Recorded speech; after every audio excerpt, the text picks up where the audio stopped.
Mas o ponto que eu quero chegar é que nessa análise aqui, nessa entrevista que vai passar por uma análise, em que aconteceu essa passagem, compreendo o que o senhor disse, mas o que você quis dizer com isso? Ele diz, aí escandimos o fim das entrevistas ditas preliminares, ou chamado também de tratamento de ensaio, indicando ou analisando que ele se deitaria no divã já na próxima sessão. Ele respondeu, confio no Senhor. Algumas formas, né? Tem pelo menos duas maneiras de se pensar. Tem essa maneira de dizer, acabou uma sessão, você diz, na semana que vem você vai para o divã, na semana que vem você vai se deitar no divã, e também tem aquela opção que a pessoa chega para análise e quando chega que é indicado, por favor, vá para o divã. E claro, tem aí fantasias em relação a ir para o divã, tem gente que não quer ir para o divã, tem gente que chega lá, logo no começo já quer ir para o divã. Enfim, o divã não é simplesmente para deitar ali, não é mais confortável deitar. O divã tem várias funcionalidades, né, funções, melhor dizendo, diferentes opiniões sobre, mas uma das principais coisas, e que tem a ver aqui, é justamente o corte da visão dessa relação especular. As entrevistas, a minha vista e a sua vista, entrevistas, acontece um corte. Esse corte é um corte imaginário, um corte no narcisismo, etc. Daqui a pouco eu vou falar mais disso, com exemplos lúdicos. Mas vamos voltar aqui para o caso clínico, o que o cara diz? Bom, semana que vem, na próxima entrevista, na próxima sessão, você vai deitar no divã. E aí ele fala, confio no Senhor. Confio no Senhor, e o que diz o analista? Em psicanálise, a confiança não é necessária ao sucesso do tratamento. Dizia Freud. É, portanto, em outro lugar que se situa o eixo do tratamento. Neste, que você quer dizer? Vou fazer aqui uma contribuição em relação a isso que o autor traz. O Freud, na verdade, num texto chamado Compêndio da Psicanálise, é um texto, o último do Freud, até alguns dizem que está incompleto, que ele morreu ainda enquanto escrevia. Ele tem uma parte que eu acho muito importante, que é sobre o tratamento, a prática do tratamento, e ele coloca assim, pedimos, antes, né, ele coloca o eu do paciente está frágil, então ele distorce a realidade, por isso ele procura a análise, e o analista ali, com o seu ego, com o seu eu forte, vai escutar, vai ser uma referência para a realidade do analisante, isso Freud dizendo, por mais que você queira dizer que é uma outra coisa, o próprio Freud diz, está lá no texto. Mas ele põe assim, queremos que o paciente ele fale tudo para que a gente possa fazer nosso trabalho. E esse falar tudo, ele até coloca confessar tudo, ele diz, não é confessar só aquilo que ele quer ocultar, como se fosse um confessionário da igreja. Ele põe assim, confessar tudo até o que não sabe. Então a livre associação tem a ver com confessar tudo até o que você não sabe, porque você vai produzir alguma coisa falando. E você se surpreende quando você fala, ué, nossa, o que foi isso que eu falei? E ele coloca assim, mas será que a pessoa faria isso de boa vontade? Automaticamente eu topo falar tudo o que vier à cabeça? E ele coloca, não, enquanto não acontecer algo, e talvez passe um pouco para essa dimensão da confiança, tem que acontecer alguma coisa, e aí é a hora que o Freud evoca a questão da transferência. A pessoa só vai falar para o analista essas coisas, confessar essas coisas que sabe e que não sabe, porque o analista ele reencarna uma figura significativa do passado do paciente. Então figuras de mãe, de pai, de professor, figuras de referência, figuras de autoridade, figuras de segurança, e por isso falaria. Então pensando em Freud, tem algo sim dessa confiança, só que ao mesmo tempo a transferência vai possibilitar que um processo aconteça, mas ela é uma forma de resistência. Justamente porque o analista ocupa esses lugares de repetição de figuras do passado. O Lacan, então, no Seminário 11, principalmente, que ele traz os 4 conceitos fundamentais da psicanálise, é um dos pontos que ele mais evidencia, que o analista significa muito mais um lugar de suposição de saber do que efetivamente um lugar de repetição de figuras do passado. Porque se essas repetições vão ser mantidas, eu vou ter a tal transferência positiva nas expectativas amorosas, e na impossibilidade de satisfazer essas expectativas, vou ter e vou frustrar a pessoa, não vou oferecer o que ela pede porque é impossível, eu vou ter a transferência negativa. Então, esses dois tipos, positiva e negativa, atrapalham o processo, pensando por Lacan. A transferência é muito mais no nível zero, não é nem positiva nem negativa. Nesse sentido, é muito mais interessante pensar no analista como esse sujeito suposto saber. Então, o paciente supõe que o analista saiba algo sobre o seu sofrimento e por isso ele fala. Só que é interessante porque no senso comum, o que faz parecer que o outro sabe é o outro que dá respostas. Então as pessoas adoram, sei lá, você vai no analista ou vai em algum tipo de profissional que fala de você, aquele efeito que quando você lê horóscopo, quando você vai numa pessoa que é vidente ou coisas do tipo, que ela conta coisas sobre suas de você com toda certeza. Nossa, como pode saber tanto? Só que a psicanálise não trabalha por essa via. Porque essa via é uma via de sedução, é uma via de alienação, como eu venho falando já essa semana, que toda vez que você se liga a um saber do outro, você está se alienando. Ainda que o discurso do outro seja um discurso de libertação. Se você está só repetindo aquilo, sem se implicar, sem se questionar de forma singular, você só está se alienando.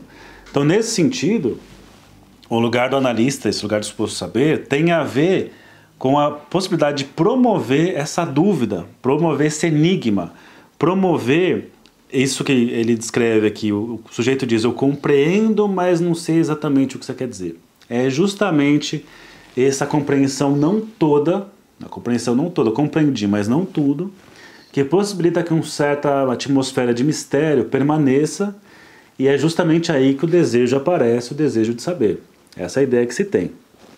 Por isso que ele coloca, não interessa tanto a confiança, mas portanto, em outro lugar que se situa o eixo do tratamento. O que você quer dizer com isso?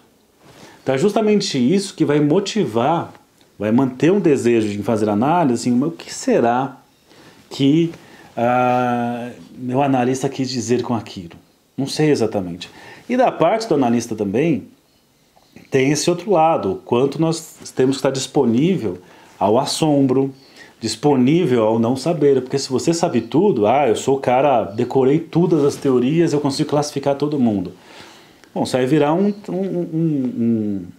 burocrata classificando pessoas, e o desejo de saber do outro, o desejo de escuta, vai ficar contaminado. Você vira um burocrata, né? Burocrata. Você vira essa pessoa que só está ali, escutando, classificando, carimbando, escutando, classificando, carimbando, escutando, classificando, carimbando. Eu particularmente acho muito chato, porque qual a graça de você estar numa análise, escutar pessoas, se todas você reduz a um tipo de personalidade e são todas iguais? Agora, esse interesse pelo que o outro ainda vai dizer, que possibilita um dos elementos que possibilita o meu desejo como analista.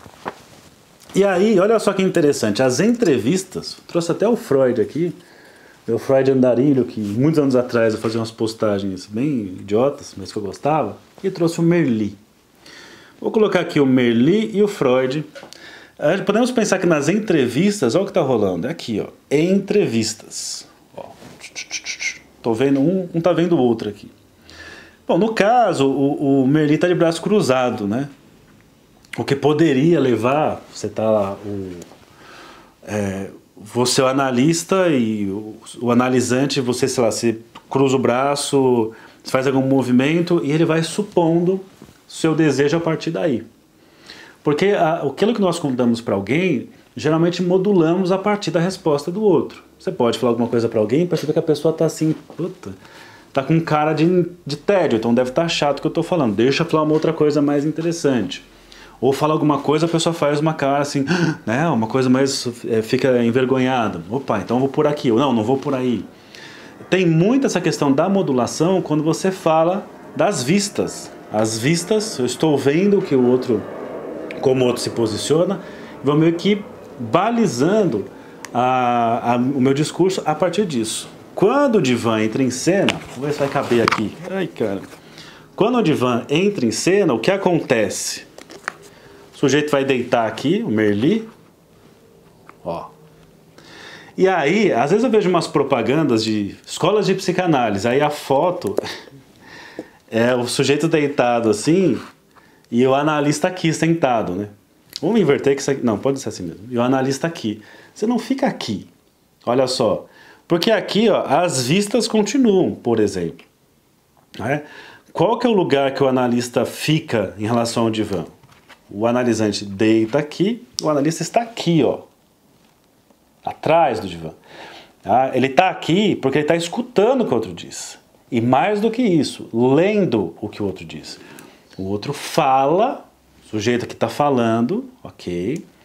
O analista lê o que está sendo dito, ele lê em voz alta, sublinhando, e o analisante escuta a sua mensagem invertida a partir do outro. Então ele escuta o analista lendo o seu inconsciente.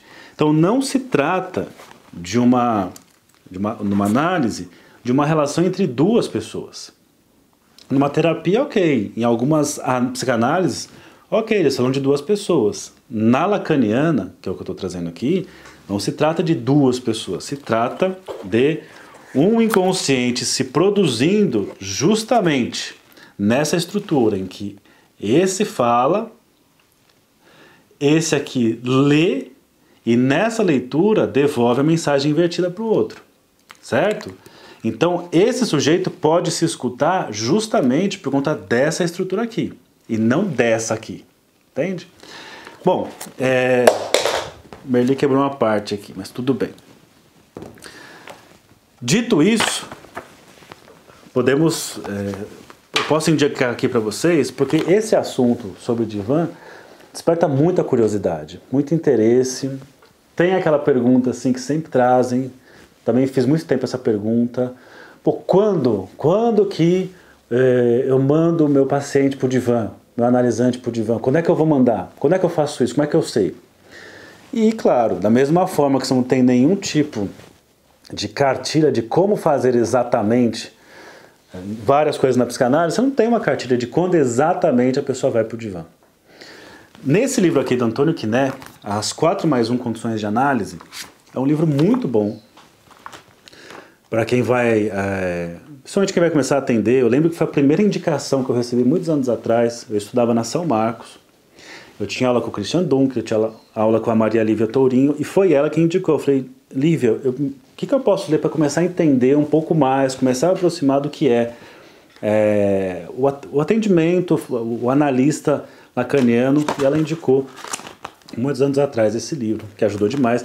Já vi gente falando mal desse livro, mas assim, as pessoas primeiro usam, depois falam mal. É igual fazem com o Nasio. O Nasio ajudou todo mundo a conseguir entrar na psicanálise. Aí depois que fica mais... avança, né, nos estudos, despreza o Nasio. Mas enfim, eu gosto muito desse livro.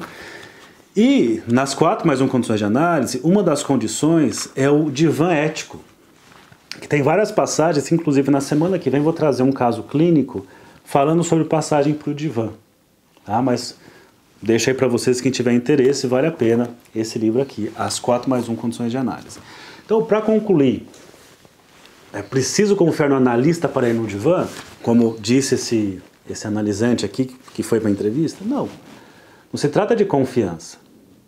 Se trata muito mais de uma aposta do que uma confiança. Talvez tenha um pouquinho de confiança numa aposta, obviamente.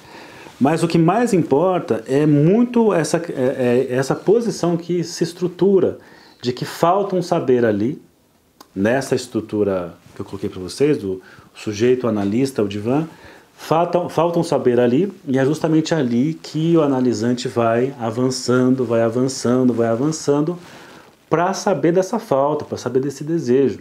O analista é esse que sustenta, né, o que quer um analista? Ele quer que o analisante deseje. E vai desejando, e por aí vai. Dá uma olhadinha aqui nas perguntas ou colocações de vocês. Recados. O curso já está rolando, o Psicopatologia das Relações Amorosas. Então, se você tiver interesse, está lá na Hotmart, 28 aulas já gravadas, que eu estou liberando em bloquinhos, assim, já tem 16 liberadas, segunda-feira vai ter mais 6 liberadas. E apesar de ser gravadas, é para o pessoal estudar e no final vai ter uma live sem tempo definido, para justamente discutirmos as aulas. Eu quero escutar as pessoas. Faça o curso, estude as aulas, traga suas dúvidas, seus saberes e vamos discutir para justamente avançar e não ficar só numa posição de um recebe e o outro produz. Tchau para vocês, tchau para vocês.